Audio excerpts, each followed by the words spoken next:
instante aquí. Señores, gracias por continuar con nosotros aquí en Despierta RD. Nosotros activos de este lado ya del set de las entrevistas recibimos en esta mañana a nuestro invitado Juan Ignacio Espaillat, del ingeniero que es el asesor en temas de combustible y que desde hace tiempo lo hemos estado llamando para que cuando se dan casos y temas de interés nacional nos pueda asesorar y guiar. Buenos días, ingeniero, ¿cómo está usted? Buenos días, Loreni. Buenos días, Cabrera. ¿Cómo se sienten? Todo bien, gracias a Dios. Contento de tenerlo por aquí. Teníamos unos días que no lo veíamos. Siempre a sus órdenes. Estaba guardadito usted. El COVID lo tenía guardadito. No atento a esas elecciones de Estados Unidos. ¿Cómo usted ve que cierran esas? Está todo puesto que será John Biden el presidente. Claro que ayer a esta hora, cuando yo vi los reportajes, creía que el presidente iba a ser Donald Trump, porque los estados que faltaban por computar, él tenía la mayoría en ellos y las cosas se invirtió. Dicen que esa inversión fue producto de que los votos a distancia en esos estados básicamente del este, estaba prohibido contabilizarlo antes del día de la votación y que finalmente se avanzaron los cómputos de estos votantes a distancia y justamente John Biden ha tenido más del 65% de esos votos a su favor. Entonces eso invirtió el orden que existía. Aunque desde un inicio John Biden estuvo adelante en los cómputos de la elección de los delegados, nunca estuvo Trump adelante, pero cuando usted chequeaba los estados que faltaban y los porcentajes que llevaban hasta ese momento, daba la impresión de que la cosa se iba a invertir, pero no fue así. Lo que da pena es que hoy ya es el tercer día de las votaciones y ese país no termina de darle solución y creo que todo está relacionado al estilo, al carácter de la persona del presidente Donald Trump. Donald Trump ha ido metiendo a Estados Unidos siempre en casos muy extraños, en situaciones encerronas y la sociedad norteamericana está hoy crispada. Acusan de que se están comportando como una república bananera. Yo no creo. Yo creo que la democracia es la que provoca que los ciudadanos procuren hacer valer su derecho. Y lo que ellos están en este momento defendiendo es que se garantice que el voto se respete. La votación más alta en la historia de presidente, uno de los más altos de la historia de presidente alguno electo, la ha sacado Joe Biden. Entonces vamos a respetar eso, claro. Es lo que yo entiendo. Claro. Entrando en materia de combustibles, yo quisiera empezar con la fórmula que daba ahí Toby Sonó anteriormente para el tema del manejo de los precios del combustible y que todos los viernes como que la cosa cambia. ¿Qué ha pasado con esto? ¿A qué responde que los precios de los combustibles, aunque el petróleo haya bajado, el precio del barril, sigan en aumento o estabilizados aquí en República Dominicana, se mantengan igual? Mira, la formulita de Hito era buena para el proceso de campaña. Ay. Pero la verdad es que no tenía sustento de planteamiento de fondo, porque esa fórmula que existe, que está así planteada y que le impone a cualquiera que llegue ahí el cumplimiento de ella, y que de hecho los ministros se han apropiado de una condición que no le corresponde, de ellos no aplicar los resultados de esa fórmula, que también es algo pecaminoso. Hay un decreto presidencial del 2011 que liberó que se cumpliera exactamente creando un fondo de compensación. Ese fondo de compensación no lo conoce la sociedad. Entonces hay una especie de limbo y los ministros entonces juegan con los precios. Los ministros anteriores jugaron de manera desaforada para los procesos electorales y en este periodo ya se inicia también el manejo de los precios en la publicación semanal. Entonces, no debe ser. Lo primero que hay que cumplir la ley como está establecida y en consonancia con ese decreto que nadie lo ha impugnado, transparentar el fondo de compensación, es lo que yo entiendo. Y segundo, cuando Hito planteó estas ideas, sí se puede hacer grandes transformaciones en el manejo de los precios de los combustibles a partir de que se hagan las transformaciones y reformas, que muchas de ellas son administrativas, o sea, están en manos de él mismo, muchas de ellas, otras no. Otras deberán ir al Congreso para cambiar el orden, pero hay una serie de valores que el ministerio ha ido enganchando, que simple y llanamente son acciones indebidas, que debieran rectificarse, pero hay que rectificarlo con resoluciones y entonces tendríamos por acciones de este ministerio actual. Del ministro que esté, el ministro que esté, pero él no la identifica, parece todavía, y no ha iniciado ese proceso. Ojalá que pronto él pueda tener una asesoría adecuada y que colabore con el gobierno que recién se instaló, que necesitamos fortalecer, porque eso es fortalecer la República Dominicana. Ingeniero, el economista Henry Gebrar publica con cada actualización del precio de los combustibles, el precio de los combustibles imaginándonos que fuera gratis para la República Dominicana, es decir, solamente sobre la base de la impositiva. Y vemos gasolina premium 110 pesos con 74 centavos, regular 99 pesos con 40, 66 pesos el gasoil óptimo, que serían los precios únicamente del gravamen que tienen al momento. Y uno lleva a pensar, caramba, ¿es necesario cargar tanto el combustible en República Dominicana, obtener tanto desde ahí y eso alterar a su vez el precio, temas como el pasaje, como el consumo que tiene la gente en sus hogares con el GLP y otros tantos combustibles? ¿No es una forma muy pesada de cargar el bolsillo del dominicano? Bueno, eso ha sido lo que el Congreso de la República y el ministro de turno, quien sea, han llevado en el manejo del segmento, del sector de los combustibles.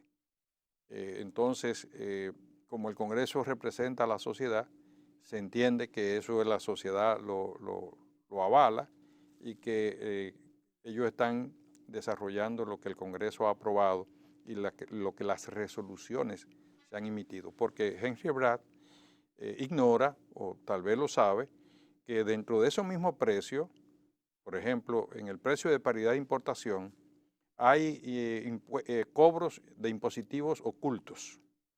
Ajá. Vamos a ver. Aquí se paga 2 pesos por cada galón de combustible para renovar la flota vehicular. Y eso no está transparentado en ningún detalle visible.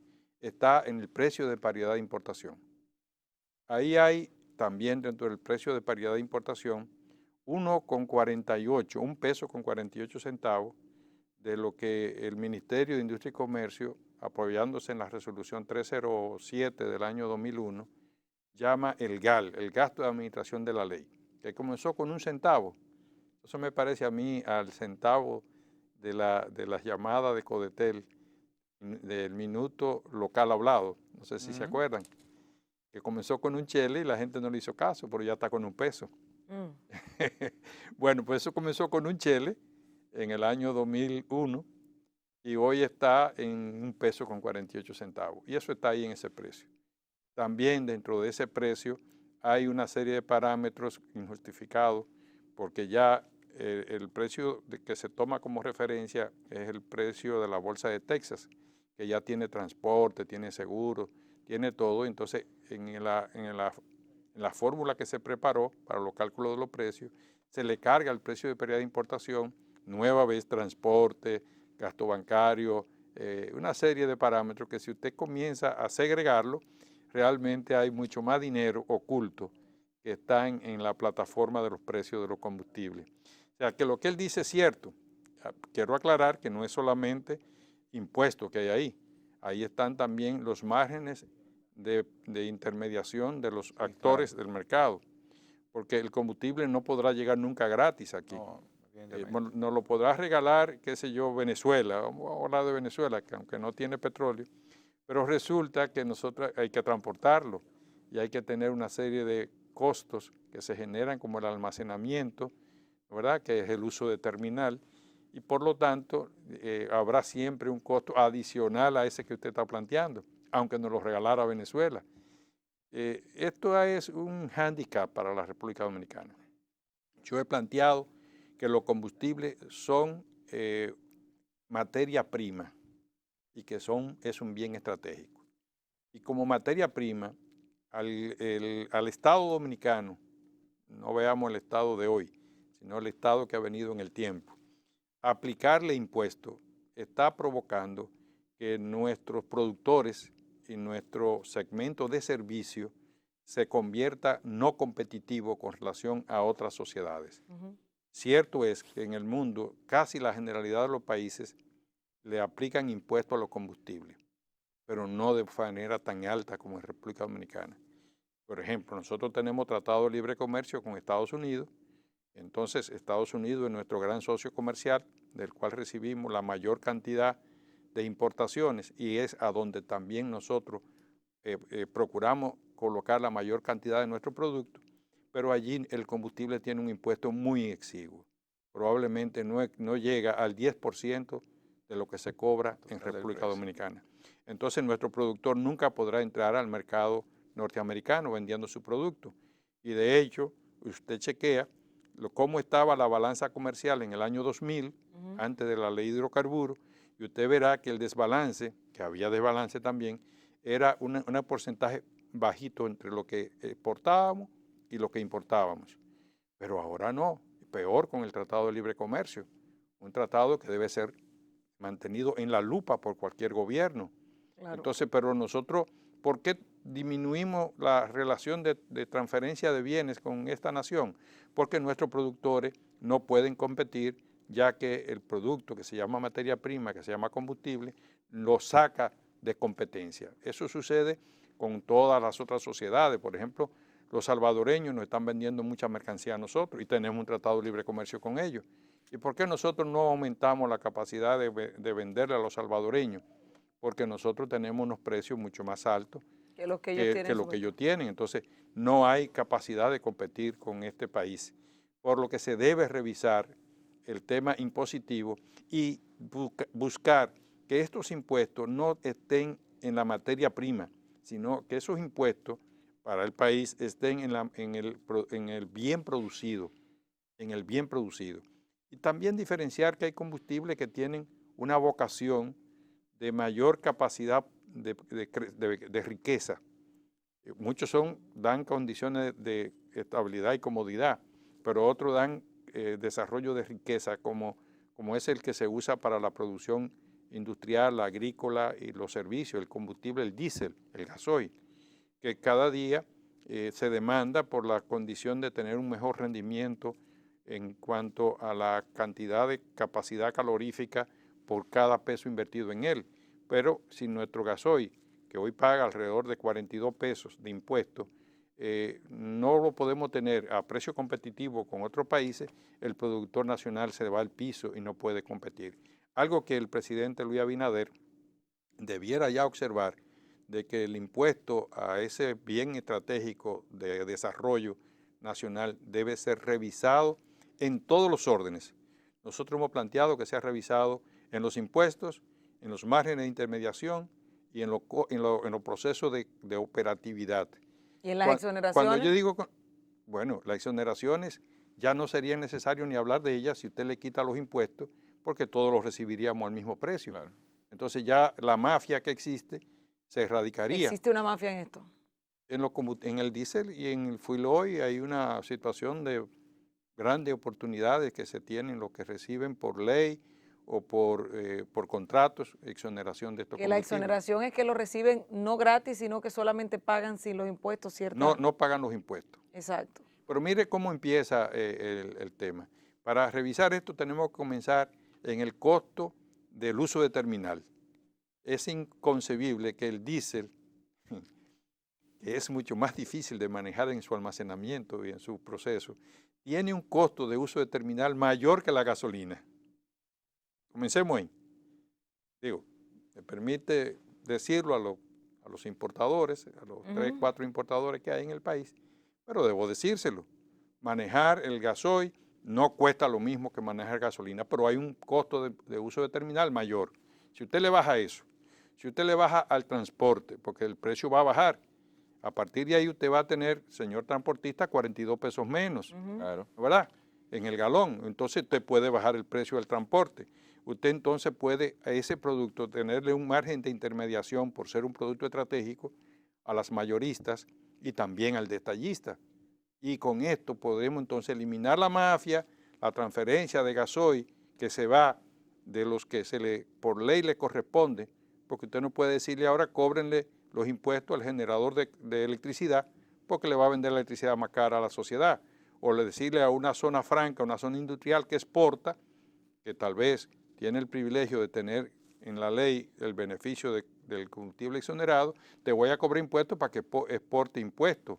Entonces, ante esa mecánica, eliminarle los impuestos, disminuir los costos, porque está regulado por el ministerio, pudiera crear la chispa de que la economía comience a crecer y el gobierno recibir mucho más impuestos por la producción del crecimiento que vamos a tener.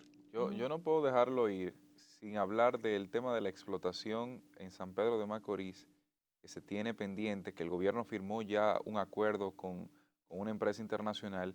¿Qué significa eso para la República Dominicana? ¿Estamos en posibilidad de ser un país, aunque sea un pequeño petrolero? Eso también podría significar una reducción de los combustibles, porque si algo se produce aquí, uno entiende en automático que debe bajar. Por ahí va la dirección más o menos de lo que se puede conseguir. Ojalá que se pudiera obtener petróleo. Eso no significa que vamos a tener precios más baratos, porque esta empresa a la cual se le está concesionando procuraría entonces sacar rentabilidad porque hay una inversión. Esta franja de territorio que para mí es novedosa, se ha venido discutiendo de hace un tiempo de la gestión de Pelegrín Castillo, de que allí hay grandes posibilidades de que exista petróleo. Cuando yo trabajaba para el ingenio Cristóbal Colón en los años 74, 76, 78, yo pude cohabitar con la 1111, que era la otra empresa que tuvo la concesión de esa parte del país para exploración petrolera. Y íbamos, cuando yo iba por la autopista de las Américas, veía las máquinas de la 1111 haciendo explosiones para identificar cómo se estaba conformado el subsuelo, pero nunca se había hecho exploración en la parte marítima. Entonces, en esta oportunidad, esta concesión incluye una franja importante del litoral marino que nunca se había dado seguimiento, y el compromiso por parte de la empresa Apache de la perforación de un pozo petrolero. Vamos a ver, porque nosotros podríamos tener un salto en cuanto a nuestra condición de manejo de divisas si pudiéramos tener petróleo. Divisa, por ejemplo, que de forma extraña en este periodo de pandemia no es preocupación porque ha aumentado la cantidad de divisas de reserva en el Banco Central. Increíble. Pero si usted se da cuenta es porque la economía está estancada. O sea, cuando usted ve que el petróleo baja de precio, como está sucediendo, ¿verdad? Inmediatamente ve al ladito cómo el oro sube de precio. Eso quiere decir que la economía se ha ido paralizando en el mundo. Y resulta que nosotros tenemos un motor que no se para, que son las remesas. Es más, con el tema de la pandemia, las remesas se han motivado porque todos los países de Europa y Estados Unidos han estado dando facilidades e incentivos justamente a los más necesitados, y los inmigrantes nuestros son necesitados. Entonces, por eso usted ve que ahora ellos tienen mejor capacidad. Yo quiero decirle que hasta la construcción se ha dinamizado en República Dominicana. Sí, así es. Y es porque los los dominicanos ausentes están invirtiendo y activando. aprovechando esos chelitos que le dan allá en la República Dominicana. Claro. O sea, gracias a Dios que eso se está desarrollando de esa manera. Remesas. Ingeniero, de verdad que interesante siempre conversar con usted. Hay muchos temas, nosotros vamos a tener que traerlo más seguido a él, porque hay muchos temas, sobre todo con lo de las energías renovables. Ahí me queda pendiente también el tema del combustible malo que hay aquí para los vehículos, que el octanaje y demás, pero eso lo vamos a tratar en otra ocasión. Como hay mucha tela por donde cortar, vamos a decirle a la producción, a Dayanara, que lo agende nuevamente, porque de verdad que es interesante y conocer de primera mano estos detallitos que mucha gente desconoce, sobre todo en el tema del combustible que a todos nos afecta. Todo el que tiene un vehículo o paga transporte público le afecta. Gracias al ingeniero Juan Ignacio Espaillat, asesor en materia de combustibles, ejecutivo de Petronan, que está con nosotros aquí esta mañana y ha estado compartiendo. Gracias a ustedes por la sintonía. Cristian Cabrera, Loreni Solano, Julio Vargas, que se mandó corriendo, ¿verdad? Estuvimos con ustedes aquí estas 2 horas. Los dejamos con la programación de Telecentro y Telemicro Internacional y nos vemos nuevamente mañana. Mañana hay sorpresa aquí en Despierta. Vamos a ver quiénes están mañana aquí. Nos vemos luego.